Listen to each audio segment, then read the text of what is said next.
Every now and then there comes a time when you need to ask yourself, where is my life going? Am I really satisfied with the way things are? If not, what can I do to change it?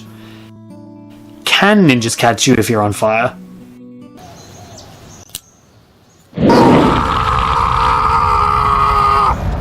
No ninjas yet!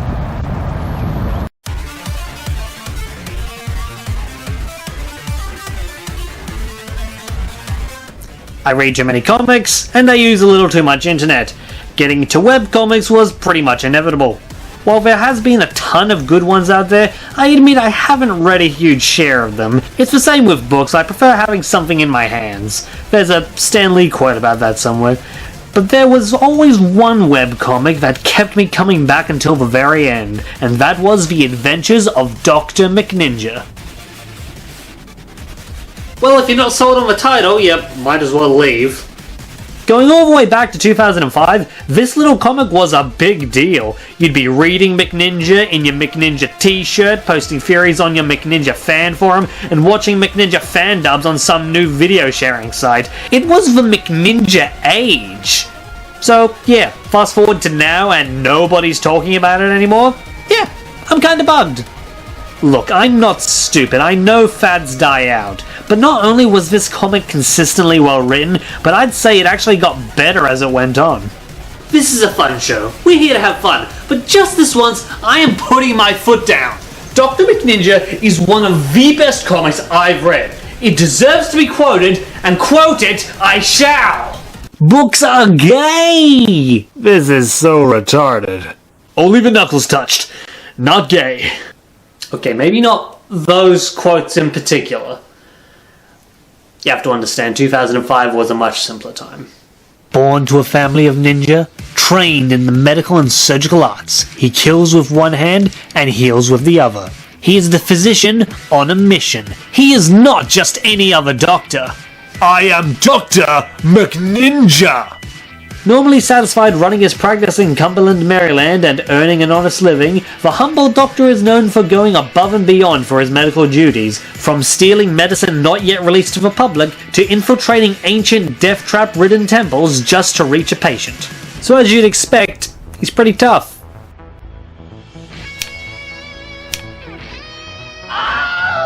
We're talking about a man who grew up needing to duel his mother with knives just to get home after school. He is the best kind of badass. The kind that can still get his ass kicked.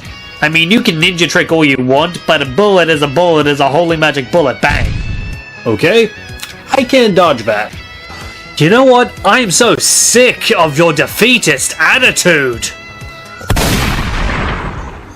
I would describe this comic like if you were with some friends trying to tell a story, but you forgot how it ended, so you just kept on going, hoping that you'd eventually say something funny, until suddenly 2 hours have passed, but everyone's still listening. When I see a dinosaur in a jetpack anywhere else, yeah, I guess that's cool. But when I see a dinosaur in a jetpack here, this is going somewhere. Also a comic not afraid to ask the important questions. What would Batman do? Completely hog the spotlight from a universe of far more interesting characters? Doc, you're as cool as they come, no question, but your sidekick here's a mustachioed 12-year-old bandito who rides a velociraptor. And your receptionist is a gorilla. I got questions is all I'm saying. Doc is meant to be training young Gordito here in the art of ass-kicking, but normally he just sort of knocks him out and leaves him to train with his parents, Mitzi and Dan. Oh, you sons of sea cows will wish you'd never been born with limbs on your bodies, because I'm going to come onto that ship and show you how many delicious stocks and braces I can make with them. Dan McNinja is someone I think you can really admire. Preferably from a distance. There's also his brother Sean. Sorry, I'll call him by his preferred name. Dark Smoke Puncher.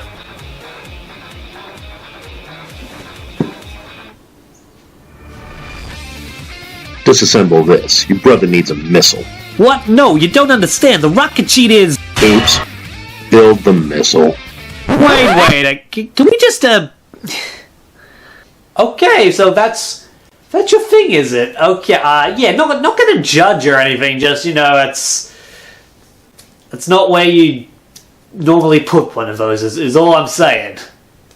Son, do you know what I'm stopping you for? Cause I'm young and I'm black and my hat's real low. Do I look like a mind reader, sir? I don't know. Word. Oh, no trouble, I'm just testing my new cloaking device! Who the hell? Did we just get punked by the Burger King? King Radical! The most radical man in the radical land! Yeah, good for him. What does that mean? It means that King Radical is the king of cool. Literally. He's the king of an alternate world where everything was crazy and fun, and he's here to share that fun with Cumberland. Unfortunately, he doesn't always do so legally, and so Doc's declared them arch-enemies pretty much for the hell of it. He's also terrified of unicorns. Not without good reason. But anyone who's read the comic will tell you who the real villain is. Doc's greatest enemy of all. I hate you. I hate you so much. I will hunt you forever. When you die, my laughter will be so bright. It will be the last thing you see, smell, or feel. Now, I know what you're thinking. Sideburns, this sounds completely insane! As in literally insane, like writer and artist Christopher Hastings should be locked up for public safety.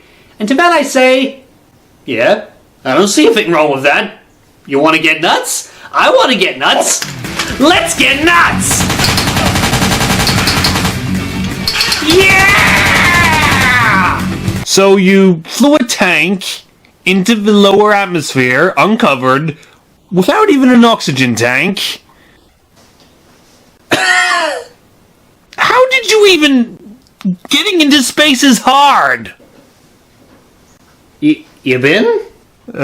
Twice, actually. Ended up in the future the second time. Helped find the revolution after dinosaurs took back the Earth. Your life is amazing. My parents died, and humanity's entire plight was because of my failure. But it was cool, right? Oh, it was glorious. Check it out, I took a picture. No, wait, this is me punching a zombie through the mouth to dislocate its jaw.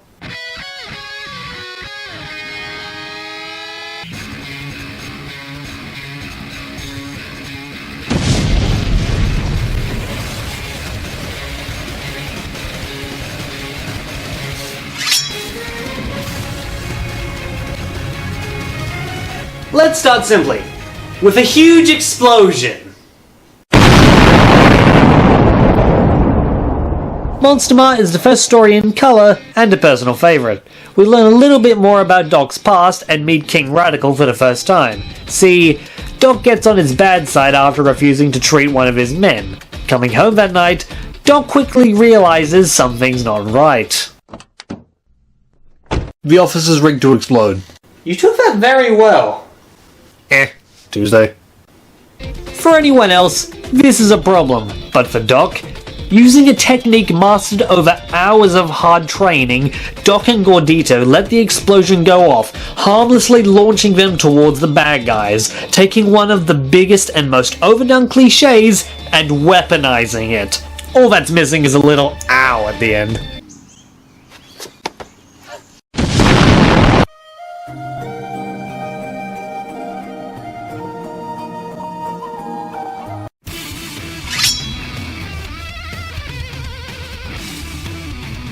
Yeah, pretty much gonna have to amputate the whole thing.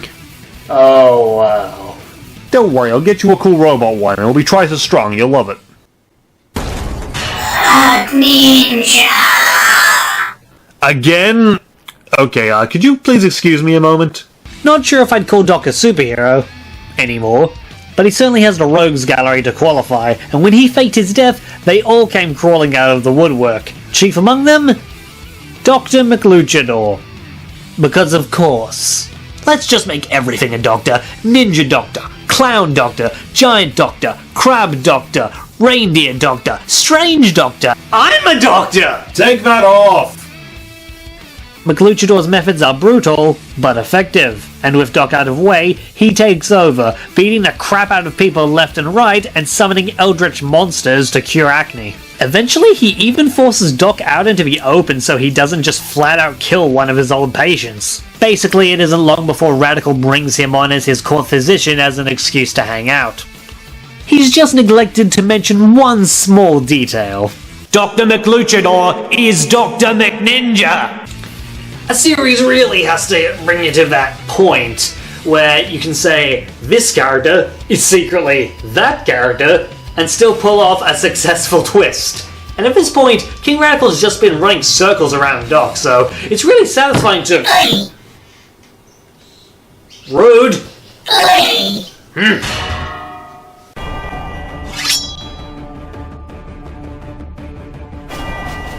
Me getting shot up by a helicopter, my mom slapping my brother so hard her hand disintegrated, and my friend Ben getting killed as part of Dracula's vile machinations. Oh, I bet there's a fun story there. One of my best friends died. To cut a long story short, Doc's had a rough couple of weeks, and it turns out the one behind absolutely everything was Dracula. Yes, you can take your tinfoil hat and go home. Illuminati denied it was Dracula. Now, say you're in Doc's shoes, trapped in a base on the moon, and the king of all vampires has basically just killed your best friend and has said that they're going to do the same to you. What do you do?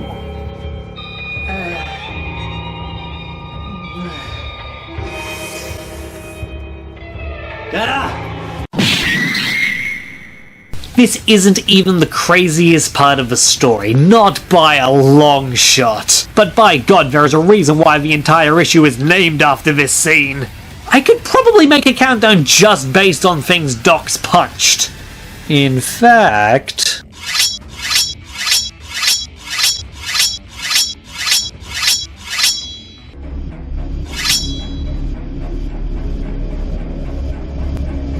This one comes from right near the end, so forgive me if I'm a bit vague. What you need to know is this. King Radical has won. He's basically taken over the Earth as part of his plan to make it cooler. Which, to put simply, means genocide. If he doesn't think you're cool enough, he is going to kill you. He has countries running scared as his vice president effortlessly zaps away their nuclear weapons, and most of Doc's friends have to go into hiding just to survive. And Doc himself? Imprisoned at the bottom of the sea, and from the looks of things, slowly going insane. Believe it or not, the comic actually does know when to trade being silly for being serious. In fact, there's one issue that I flat out call heartbreaking. But it's never gone quite this bleak. I really miss Ben. So, with the world wrapped around his finger, Radical addresses the United States, live on TV, bragging about his magnificent plans for space travel while kindly leaving out that tiny detail about killing billions of people. You're number one, USA, and you love me. I got out.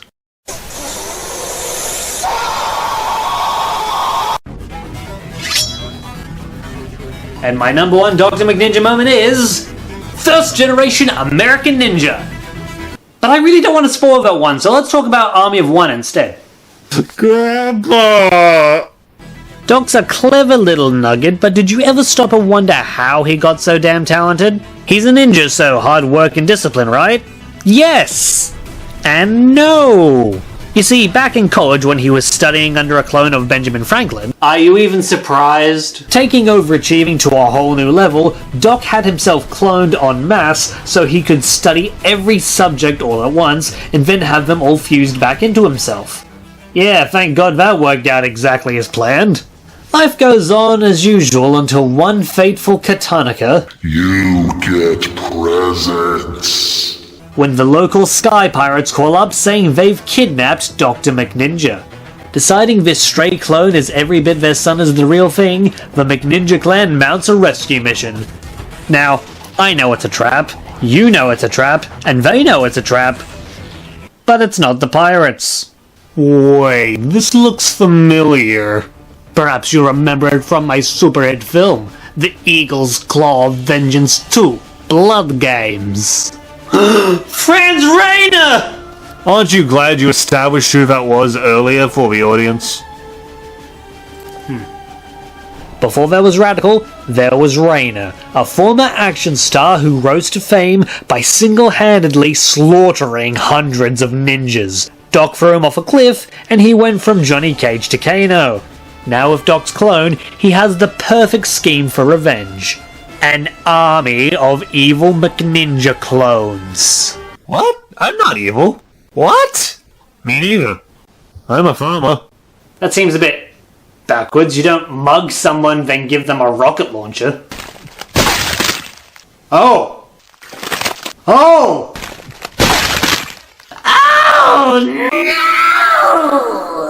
You know how in a video game your guy can just massacre hundreds of enemies?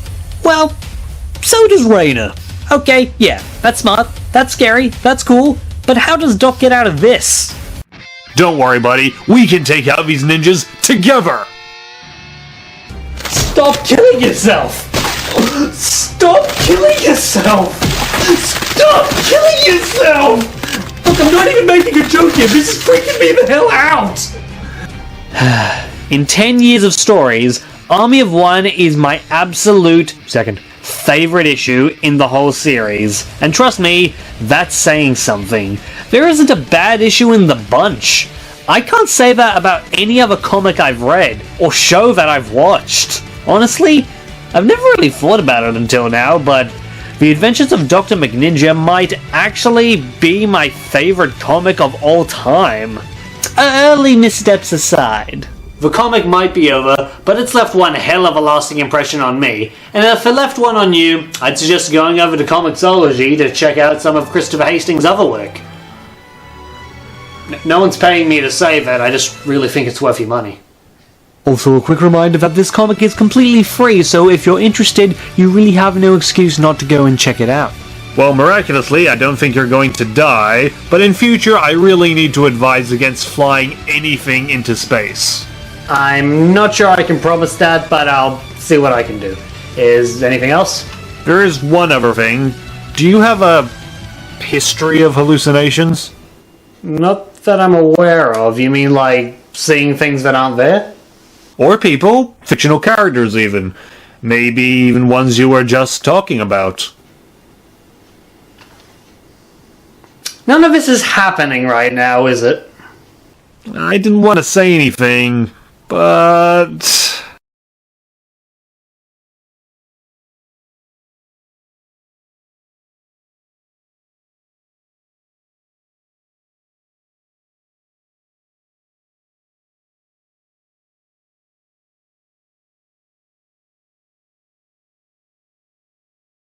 Thank you for watching. Comment, like, and subscribe, or just watch these videos I made with my friend Bergani. They're about Gravity Falls and Donkey Kong. He's a Swede. Radical!